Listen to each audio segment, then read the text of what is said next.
नमस्कार श्रद्धालुओं, आप सभी का हमारे चैनल तीर्थ वाहिनी में हार्दिक स्वागत है।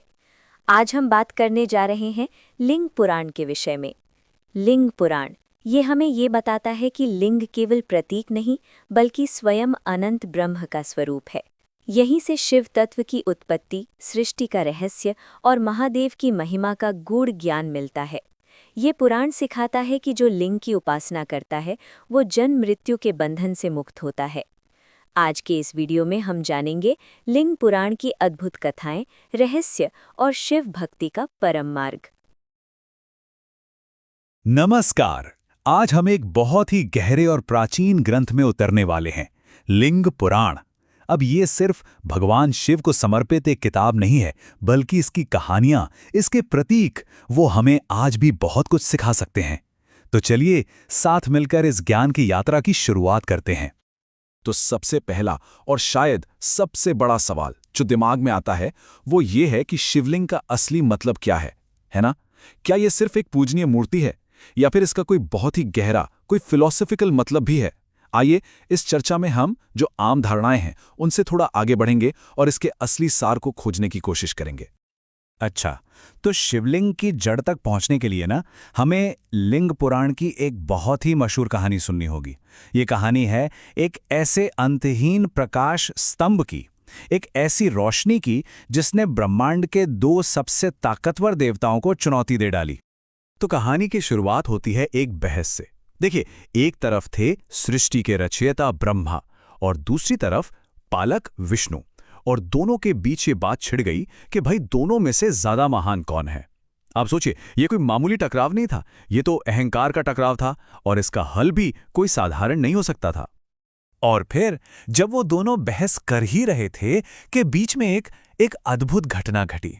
अचानक आग का एक बहुत बड़ा, एक ऐसा स्तंभ प्रकट हुआ जिसका कोई और छोर ही नहीं था। ये खुद शिव का ब्रह्मांडीय लिंगम रूप था। मतलब न इसकी कोई शुरुआत थी न कोई अंत, और दोनों देवताओं को एक चुनौती मिली, जाओ और इस स्तंभ के सिरों का पता लगा कर दिखाओ। अब चुनौती तो मिल गई, तो दोनों देवताओं ने उसे स्वीकार भी किया और अपनी अपनी यात्रा शुरू कर दी। ब्रह्मा जी ने एक विशाल हंस का रूप लिया और आसमान में उड़ चले, ये खोजने के लिए कि इस स्तंभ का शिखर कहाँ है। और दूसरी तरफ विष्णु जी ने एक शक्तिशाली वराह का रूप धरा और पाताल की गहराइयों में उतर गए, ये पता लगाने कि इसका आधार कहाँ मिलेगा।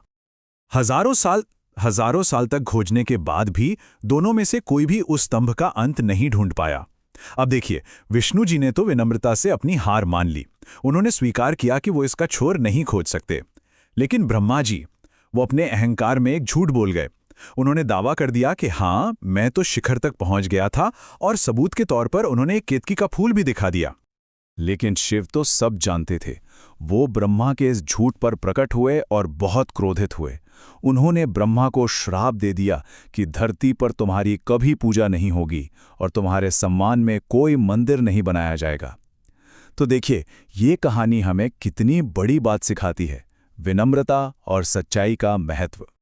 तो इस कहानी से एक बात तो बिल्कुल साफ हो जाती है कि ये जो लिंग है, ये कोई मामूली प्रतीक नहीं है। चलिए अब इस कहानी से थोड़ा आगे बढ़ते हैं और इसके पीछे जो गहरा फिलॉसफिकल मतलब छिपा है उसे समझने की कोशिश करते हैं।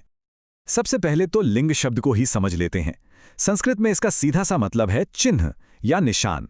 मतलब एक ऐसा प्रतीक जो किसी ऐसी चीज की तरफ इशारा कर रहा है जो खुद अदृश्य है, जो निराकार है।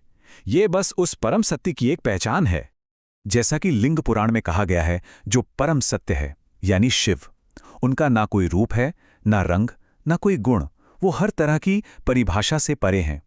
तो फिर उन्हें समझें कैसे? इसीलिए शिवलिंग उसी निराकार, उसी असीम शक्ति का एक साकार चिन्ह है, एक ऐसा प्रतीक जिसे हम देख सकते हैं, महसूस कर सकते हैं, क्योंकि उस परम शक्ति को हमारी इंद्रियां सीधे सीधे नहीं समझ सकती।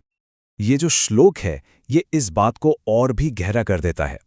यहां कहा गया है कि लिंग ही प्रधान या प्रकृति है, यानी वो मूल तत्व, वो कॉस्मिक मैटर जिससे ये पूरा का पूरा ब्रह्मांड बना है। तो इसका मतलब क्या हुआ?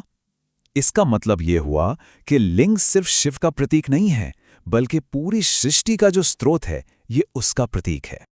लिंग पुराण चेतना के 3 लेवल या 3 स्तरों के बारे में भी बताता है। पहला है अलिंग, ये वो स्टेज है जब कुछ भी प्रकट नहीं हुआ है, सब कुछ निराकार है। फिर आता है लिंग। ये वो अवस्था है जब वो निराकार चेतना एक प्रतीक के रूप में सामने आती है, प्रकट होती है। और तीसरा है लिंगालिंग, जो इन दोनों का मिला-जुला रूप है ना सृष्टि के विकास का एक कितना सुंदर नजरिया। अब शिवलिंग का ये जो इतना गहरा दर्शन है, ये सिर्फ पूजा पाठ तक ही सीमित नहीं है। इसका सीधा कनेक्शन एक आध्यात्मिक अभ्यास से भी है। और वो क्या है? वो है योग। तो चलिए अब शिव और योग के इस गहरे रिश्ते को समझते हैं।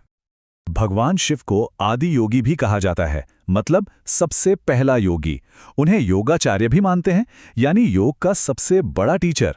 वही तो हैं जिन्होंने हम इंसानों को आत्म साक्षात्कार का, खुद को जानने का रास्ता दिखाया। सच कहें तो उनका पूरा स्वरूप ही योग का प्रतीक है।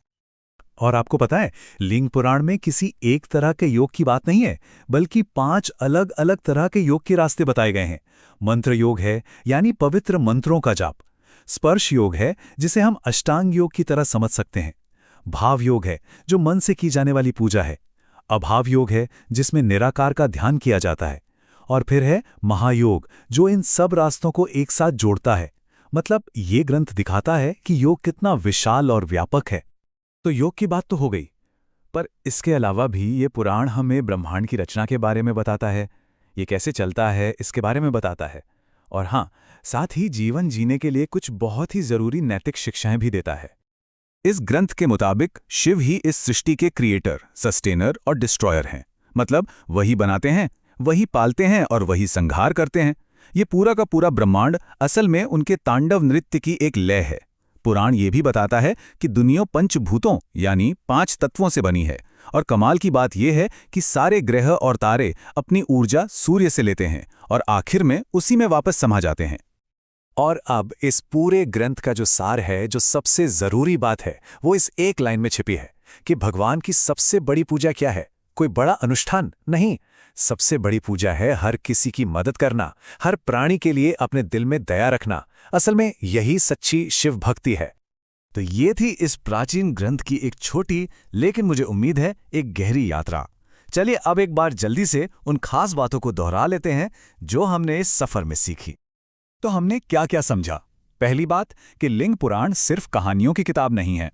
दूसरी, शिवलिंग किसी भौतिक रूप का नहीं, बल्कि उस अनंत निराकार चेतना का प्रतीक है। तीसरी, ये ग्रंथ योग के दर्शन और अभ्यास का एक बहुत बड़ा सोर्स है। और सबसे जरूरी बात, इसका मूल संदेश है सार्वभौमिक दया, सभी प्राणियों में खुद को देखना।